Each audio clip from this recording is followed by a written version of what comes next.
Alright, so I'm going to attempt to do this video with my dog just like breathing down my neck. I don't know what his deal is. We have company over. He's going nuts.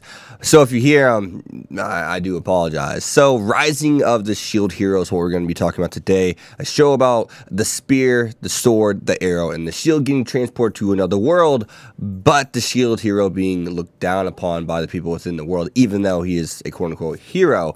So Rising of the Shield Hero is a show that I came into with high expectations because I was told, by light novel readers, this is the real deal. Like, this thing could really be huge, and I see why, because this prologue or whatever you want to call it, the last show I saw put 40 minutes into the first episode was ReZero, and we all know how that turned out. Whether you liked it or not, it turned out damn good, especially popularity-wise. So, Rising the Shield Hero, I really love how this show made our protagonist into an antagonist. That's something that we don't necessarily get a lot in anime at all. It's something that just isn't done well if they try to do, but it's really unique. It's something that's has a lot of originality to it. It's something that we don't see every day by no means. So whenever I think about Rising the Shield Hero, I think that this show has a lot of potential. I think it has Dark Horse potential. I think it has Anime of the Year potential. I think it could really be a show that comes and takes 2019 by storm. I really do. Just by the content I just saw. I mean, what a show has to do is really format itself in the right way. Because we see this video game element on this show, and this show does a damn good job of showcasing that video game element within the narrative. So the prejudice that is shown within the narrative of Rising of the Shield Hero, I think it's done nicely because, one, it's done very subtle, and two, the way it's done is believable because it's kind of foreshadowed that there's something off. No one wanted to join our Shield Hero's party, and then apparently the most beautiful girl in basically all the kingdom seems as if she wants to.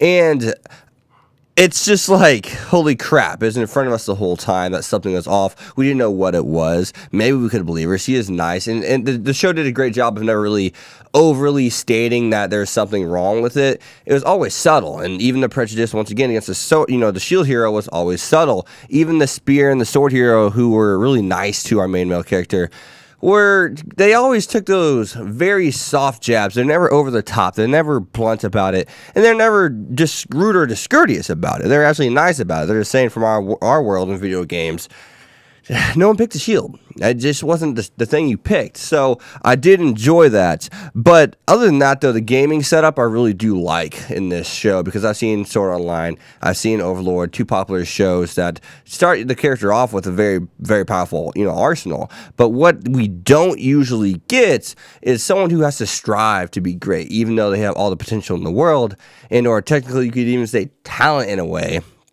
They have to, they're starting at level 1. They have to earn their XP.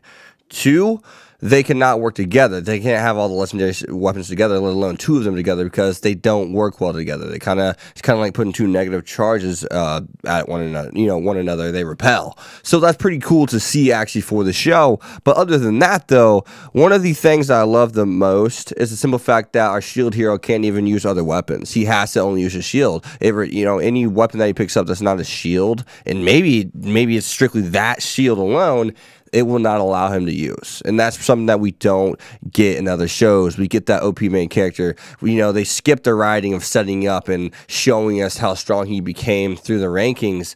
And this show's not doing that. Heitou Jinsai no Grimgar and our Grimgar Fantasy and Ash is the only other show that I've known to do this. And it's pretty cool to see. I'm excited. I really liked, Heitou Jinsai no Grimgar and once again, Grimgar Fantasy and Ash. In this show, just off the rip, I see more potential in this show. I see top 10 potential on my anime list for this show. That's how good I see it off the rip, because it's just formatted so greatly. There's so much structure. It's established the world in a lot of ways. It's really cool to see, and it's really established the abilities of our shield hero, and that's something that we just don't get. I mean, it was depth. It was really in depth. It covered all its bases. It even said basically who the shield hero was in the beginning of the show, and that's something that is just really well done. It's just well written. You can clearly see how well written this show is, man. I mean, just from game mechanics so far, to just how the world's set up, to how the characters are set up, to how the characters are looked upon, so on and so forth. It's really cool to see. So Other than that, though, the opening is a banger. I just said, come on, say that. The opening is fire. I love that opening. Is awesome. I am into this opening, and I can't even remember what studio is actually doing this, but I do like the art. You know, not just the opening art. I love the music. I love the art. We have not seen crazy animation as of yet, but I am looking forward to that. So, Rising the Shield Hero is just, I think it's going to be something that is pretty special, honestly, to me personally. I think it's going to be a really good show. I know there's some flack, it's getting some flack for that whole false, sexual allegations that I think some people says he's a princess, and if that's true, it makes sense why everyone believed her.